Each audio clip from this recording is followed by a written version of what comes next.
যেখানে অন্ধকার নামে সেখানে কি আলো জ্বলে না? যখন জুলুম বাড়ে ইনসাফের কি ডাক শোনা যায় না? এই গল্প তেমনই এক সময়ের, তেমনই এক দলের।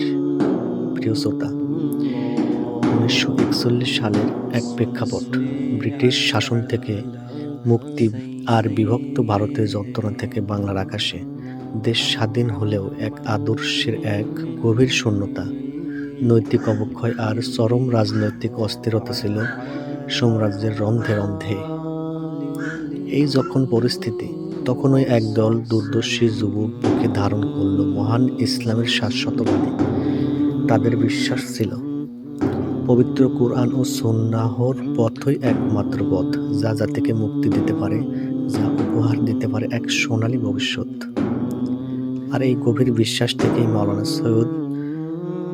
সৈয়দ মাওলানা আবুল আলা মওদুদী রহমতুল্লাহি এর পাগ্য নেতৃত্বে যারা শুরু হলো এক নতুন আন্দোলনের, যার নাম জামাতে ইসলামী। তাদের স্বপ্ন ছিল একটাই, আল্লাহর জমিনে আল্লাহর দ্বীন প্রতিষ্ঠা।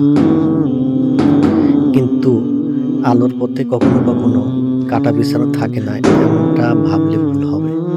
এই পথ ছিল কণ্ঠকাকীর্ণ বাতিলের শক্তি, যা সবসময় হকের বিরুদ্ধে তীব্র আঘাত এনেছে।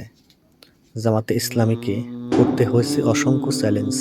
রাজনৈতিক প্রতিপক্ষ, মিথ্যা অপপ্রচার, দমন নিপীড়ন আর অকথ্য নির্যাতন ছিল তাদের নিত্যদিনের সঙ্গী।